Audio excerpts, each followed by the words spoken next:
La parole de Dieu est un trésor inestimable. Ne laisse pas ta Bible fermée.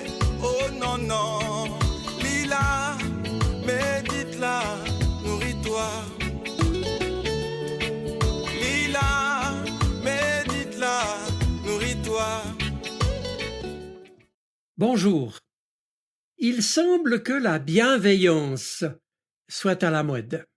Un peu partout, on nous fait la promotion de ses mérites, que ce soit dans des domaines aussi variés que ceux de l'éducation, de la santé et du bien-être, de la politique ou de la justice, et j'en passe. Or, nous sommes là, bien loin de ce qu'en dit la Bible, puisqu'il ne s'agit pas d'une vague tolérance supposée améliorer nos relations. Alors, parlant de la bienveillance, à quoi l'Écriture fait-elle référence et comment développer cette attitude qui peut changer la vie? Le mot bienveillance, en français, vient du latin et signifie littéralement vouloir du bien, être favorable. Il va de soi que la bienveillance et la bonté sont étroitement liées. On ne peut évidemment exercer la bienveillance à l'égard de quelqu'un sans un minimum de bonté. Et que vaudrait une prétendue bonté sans bienveillance? D'ailleurs, dans la bienveillance, il y a une bonne part d'indulgence, c'est-à-dire de capacité à pardonner. C'est donc une dimension efficace, pourrais-je dire, de la bonté qui peut se déployer dans toutes les fibres de notre existence. Mais, je vous le concède, il y a de quoi faire. Ça nous est pas naturel. Et ça commence par la nécessité de me remettre en question dans ma façon de penser l'autre ou à lui. Comment je lui parle, ou comment je parle de lui, ou d'elle bien entendu. Comment je me comporte, quelle place vais-je lui accorder dans ma vie? Pris au sens le plus direct, le mot bienveillance désigne une attention particulière portée à un proche, ce qui implique un décentrement de soi pour laisser place à une ouverture du cœur. Ainsi, être bienveillant, c'est agir en imitateur de Dieu. C'est ce que nous dit la Bible. Et à ce propos, je vous cite ce beau texte d'Exode 34, dans lequel Dieu lui-même nous dit « Je suis le Seigneur, je suis un Dieu compatissant et bienveillant, patient et d'une immense bonté. » Et il ajoutera même dans le livre du prophète Jérémie au chapitre 32, le verset 41, « Je prends plaisir à faire du bien. » Cette affirmation centrale de la bienveillance de Dieu traverse toute la Bible, à commencer par la Genèse, qui nous dit dès ses premières pages que Dieu ne veut que du bien pour sa création. Ainsi, à chaque étape de ce qu'il va créer, le texte nous dit que Dieu vit que cela était bon. Et puis, au centre de la foi chrétienne elle-même, il y a cette conviction que Dieu a créé l'homme pour vivre en relation avec lui, et cela en vue d'écrire ensemble une histoire d'amour. Et malgré le fait que l'homme se soit égaré loin de lui, hélas, le Seigneur, lui, reste avec lui, bienveillant, disponible et fidèle, pour qu'il puisse vivre de la vie qu'il lui propose pour son bonheur.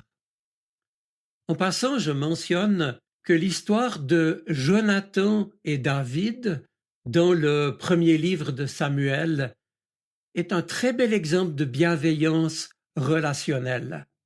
Humainement parlant, Jonathan aurait eu tout intérêt à se ranger du côté de son père Saül afin de pouvoir lui succéder sur son trône. Mais il est toujours resté loyal et bienveillant envers David, car il croyait que Dieu avait choisi David pour être le prochain roi d'Israël. La bienveillance de Dieu, vous le savez, s'est incarnée de façon décisive en Jésus-Christ. Le Nouveau Testament nous montre en effet qu'il est venu non pour juger, mais pour sauver. Et par sa présence, il nous témoigne de la bonté du Père, de sa bienveillance. Il nous montre le visage de cette bonté qui est à la fois bienveillance et exigence aussi. Dès lors maintenant, il est clair que le premier lieu où le chrétien se doit d'imiter son maître et être à son tour bienveillant, c'est d'abord avec ceux qui l'entourent. Et c'est également dans sa propre communauté chrétienne locale. Ce qui signifie que nous ne serons véritablement disciples du Christ que lorsque nous serons vraiment bienveillants avec les autres, à commencer par ceux et celles qui nous entourent. Ainsi, concrètement, être bienveillant consiste par exemple à ne pas soupçonner, à ne pas être curieux, à respecter l'autre, à ne pas lui tendre un piège, l'envier ou le jalouser. En d'autres mots, la bienveillance est une attitude dénuée de suffisance ou de ressentiment, d'indifférence ou de haine, sans préjugés ni calcul, dépourvue de toute arrière-pensée, ouverte à tous les imprévus et à tous les possibles. Une attitude libre et libératrice, à l'image précisément de celle de Jésus lui-même, qui n'enferme pas l'autre dans une image préconçue, qui ne cherche pas la paille dans l'œil de son prochain.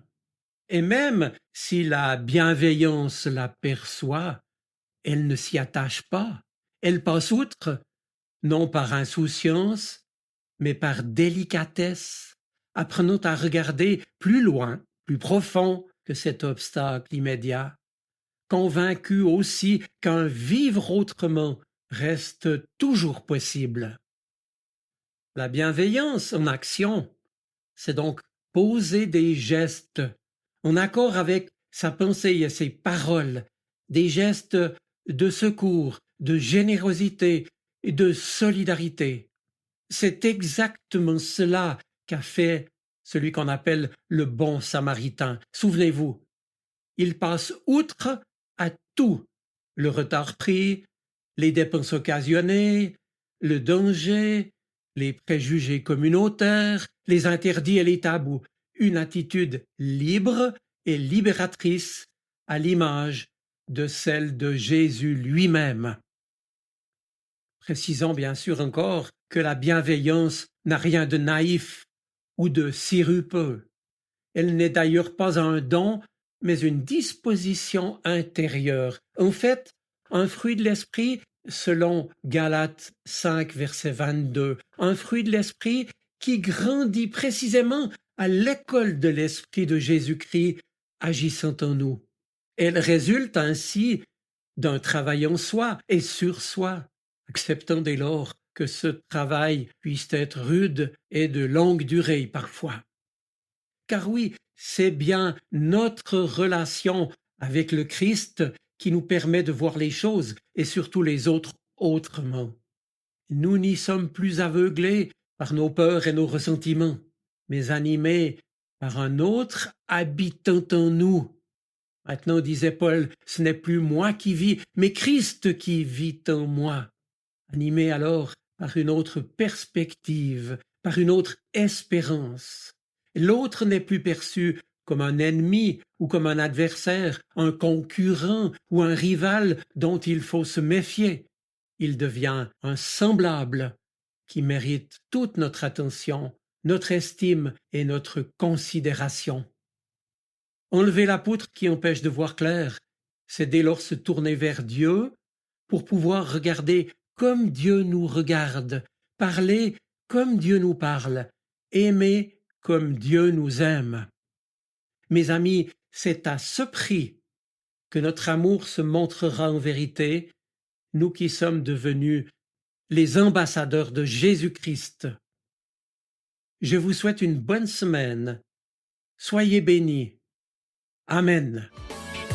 La parole de Dieu est un trésor inestimable. Ne laisse pas ta Bible fermée. Oh non, non. Lis-la, médite-la, nourris-toi. Lis-la, médite-la. gloire.